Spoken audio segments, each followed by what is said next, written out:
प्रयागराज में अखिल क्षत्रिय महासभा की पंचम मोहल्ला बैठक का सफल आयोजन किया गया। बैठक में संगठन विस्तार, सदस्यता अभियान और समाज के लोगों की हर संभव सहायता के संकल्प पर जोर दिया गया। कार्यक्रम में बड़ी संख्या में क्षत्रिय समाज के पदाधिकारी और सदस्य शामिल हुए। प्रयागराज के छोटा बघाड़ा स्थित बालाजी लाइब्रेरी परिसर में ठाकुर राजू सिंह प्रधान के आवास पर अखिल क्षत्रिय महासभा प्रयागराज मंडल के तत्वावधान में पंचम मोहल्ला बैठक आयोजित की गई। कार्यक्रम की अध्यक्षता ठाकुर अमरेंद्र प्रताप सिंह ने की। बैठक को सफल बनाने में मंडल उपाध्यक्ष ठाकुर शैलेंद्र प्रताप सिंह मोछा की महत्वपूर्ण भूमिका रही। बैठक में 3 प्रमुख विषयों संगठन विस्तार, सदस्यता अभियान और समाज के लोगों की मदद के लिए सदैव तत्पर रहने पर विस्तार से चर्चा की गई। वक्ताओं ने समाज को संगठित कर एक मजबूत सामाजिक और लोकतांत्रिक शक्ति के रूप में आगे बढ़ाने का आह्वान किया। मुख्य अतिथि एवं अखिल क्षत्रिय महासभा के राष्ट्रीय वरिष्ठ महामंत्री ठाकुर वीरेंद्र सिंह पत्रकार ने अपने संबोधन में कहा कि समाज के सशक्तिकरण के लिए संपर्क, संवाद और सहयोग 3 सबसे महत्वपूर्ण आधार हैं। उन्होंने बताया कि यह प्रयागराज शहर की 5वीं मोहल्ला बैठक है और शहर उत्तरी क्षेत्र में लगभग 35 से 40 हजार क्षत्रिय परिवार निवास करते हैं। उन्होंने सभी परिवारों से सुख दुख में एक दूसरे के साथ खड़े रहने का संकल्प लेने की अपील की। प्रयागराज मंडल अध्यक्ष एडवोकेट ठाकुर राजकुमार सिंह ने कहा कि लोकतंत्र में सम्मानजनक भागीदारी सुनिश्चित करने के लिए क्षत्रिय समाज को संगठित होकर सक्रिय भूमिका निभानी होगी। उन्होंने समाज की घटती जनसंख्या और राजनीतिक प्रतिनिधित्व को लेकर चिंता व्यक्त करते हुए एकजुटता पर बल दिया। मंडल उपाध्यक्ष ठाकुर शिवसागर सिंह ने आगामी जनगणना में समाज के लोगों से अपनी पहचान क्षत्रिय के रूप में दर्ज कराने की अपील की। उनका कहना था कि इससे समाज की वास्तविक जनसंख्या का सही आंकड़ा सामने आएगा और भविष्य में अधिकारों की लड़ाई को मजबूती मिलेगी। आयोजक ठाकुर राजू सिंह प्रधान ने सभी अतिथियों, पदाधिकारियों और समाज के लोगों का स्वागत करते हुए समाज में एकता, समन्वय और आपसी सहयोग की भावना को मजबूत करने का आह्वान किया।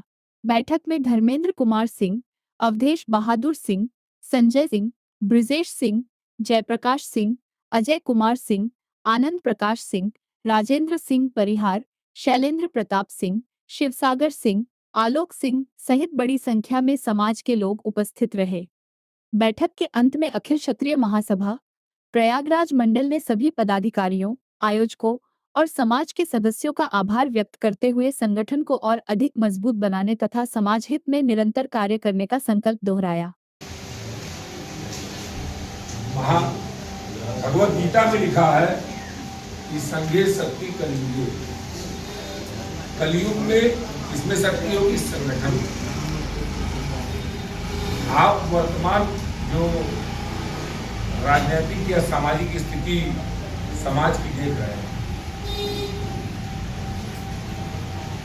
उस स्थिति में आप अपने आप को कहाँ पाते हैं अन्य समाज के लोगों की अपेक्षा? किसी भी संगठन को मजबूत करने के लिए एक कुशल नेतृत्वकर्ता की आवश्यकता है। प्रयागराज इस उत्तर प्रदेश का जनसंख्या की दृष्टि से सबसे बृहद जिला है। इसी बृहद जिले में तमाम क्षत्रियों के संगठन बने हुए हैं। मैं लगभग सभी से जुड़ा हुआ हूं, लेकिन जो त्याग, जो अपने लोगों की जोड़ने की ललक, तपस्या, समय हमने अपने वीरेंद्र भाई साहब में देखा, वो किसी संगठन में हमने देखा। हर संगठन की बैठकों में मैं जाता हूं।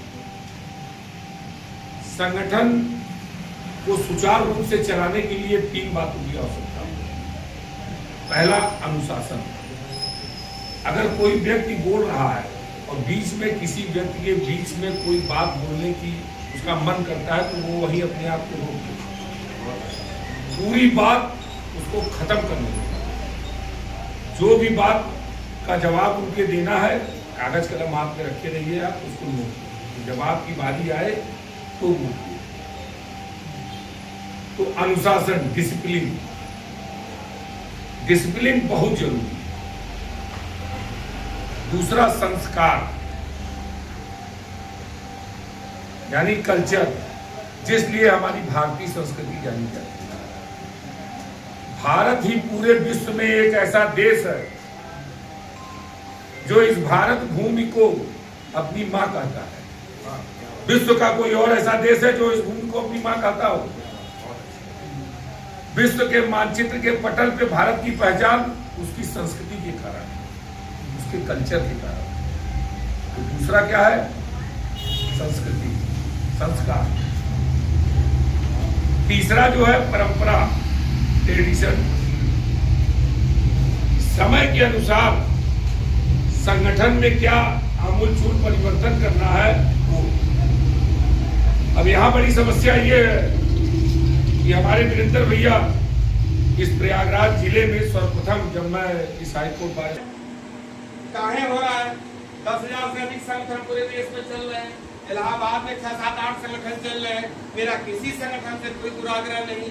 मैं बहुत अच्छा लगता है कि सभी लोग काम कर रहे हैं, लेकिन 2-3 काम हम लेके चलते हैं। 2-3 काम। पहला काम यह है कि अगर आज हमारा इनसे संपर्क हो गया, आज हमारा इनसे बात हो गया, संपर्क हो गया, मीडिया के माध्यम से हो गया, सोशल मीडिया के माध्यम से हो गया, व्हाट्सएप के माध्यम से हो गया, फेसबुक के माध्यम से हो गया, चक्की चौराहे के माध्यम से हो गया, सब्जी लेने के वहाँ मुलाकात हो गई। ये मुलाकात केवल यहीं तक मुलाकात न रहे तो फिर मतलब निकले, तब तो इस बैठक का कोई मतलब निकले। इस मुलाकात से फिर बात भी शुरू हो, अर्थात संवाद हो। जिला पंचायत सदस्य आज के इस लोकतांत्रिक प्रणाली में, जहां हमारी संख्या उत्तर प्रदेश में लगभग 10% है, और फिर भी हम गौड़ हैं, और इस लोकतांत्रिक मूल्यों को ध्यान में रखते हुए अगर हम बीडीसी मेंबर, क्षेत्र पंचायत, जिला पंचायत प्रधान और विधायक और सांसद बन रहे हैं, तो जाहिर सी बात है उस छतरी के अंदर छतरी धर्म है, तभी वो बन पा रहा है। हमारे बीच में बैठे जिला पंचायत सदस्य, जिला पंचायत सदस्य में कम से कम 25-30 गांव तो होंगे, तो क्षेत्र में बीडीसी होंगे। बीडीसी तो कुछ तो है आपके अंदर, वो है जज्बा। अब एक बात उठी, जैसे भैया ने कहा कि आरएसएस ने कहा कि 2 से 4 बच्चे, 5 बच्चे। भाई इसके हम भी हिमायती हैं, इसके हम भी हिमायती हैं। इसलिए हिमायती है कि हम तो, हमारे 2 तक तो बहुत काम चलता रहा, लेकिन जब सर गिना जाता है ना लोकतंत्र में, वहीं हम फेल हो जाते हैं, वहीं फेल हो जाते हैं। हम मानते हैं 20-25 वर्षों में हमारे जनरेशन में बहुत गिरावट हुई है, हम इसको स्वीकार करते हैं।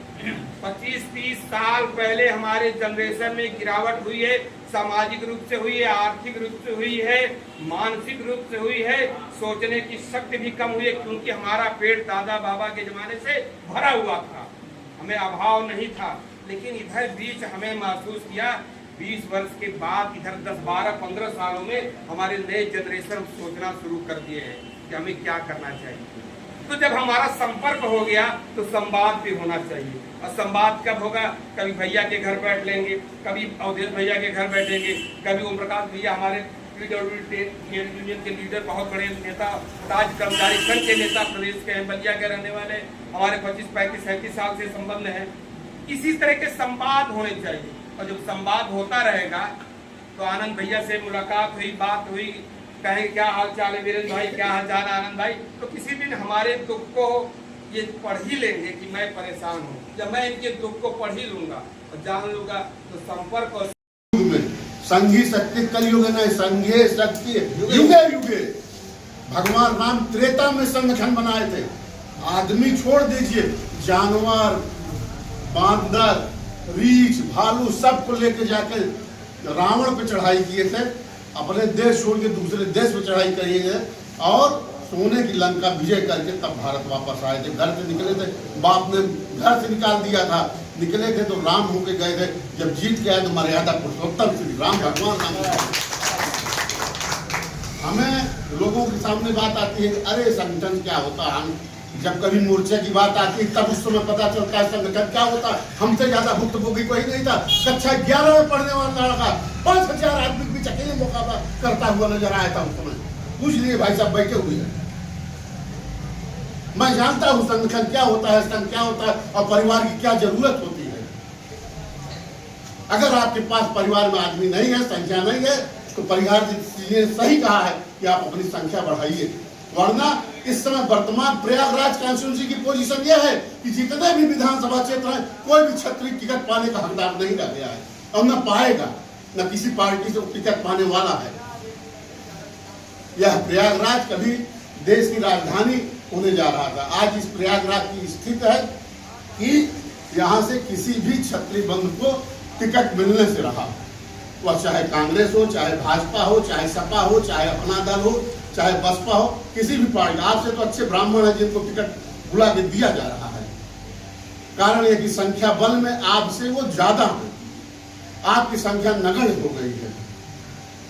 आने वाले समय में किसी के न तो चाचा रह जाएंगे, न तो बुआ रह जाएंगी, न बहन रह जाएगी, न भाई रह जाएगा।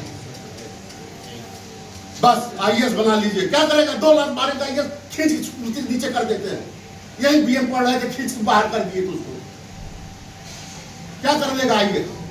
रहेंगे आईएएस बल में क्या कर लेंगे? पीसीएस बल में क्या कर लेंगे? जब आपकी संख्या, प्रजातंत्र में जब चुनाव, राजा चुनाव से बनता है, जब आपकी संख्या नहीं रह जाएगी तो आईएएस बल क्या कर लेंगे?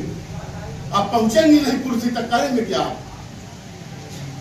जब आप कुर्सी पर पहुंचेंगे तब आप सत्ता का हनक दिखाएंगे। जब उस कुर्सी तक पहुंचेंगे ही नहीं तो कौन सी सत्ता का हनक दिखाएंगे? हमारे हाईकोर्ट में देखिए, बहुत अच्छे क्षत्रिय, बहुत से अच्छे क्षत्रिय हैं जो वकालत कर रहे हैं, अच्छे तरीके से प्लीडिंग करते हैं, ड्राफ्टिंग करते हैं, सब कुछ करते हैं, बहस करते हैं। बावजूद इनके जब वहां पे आता है, एलिवेशन का नंबर आता है, पता चला वो बैग रह गए, कहाँ चला जाए, जिसको फाइल पढ़ के नहीं आता।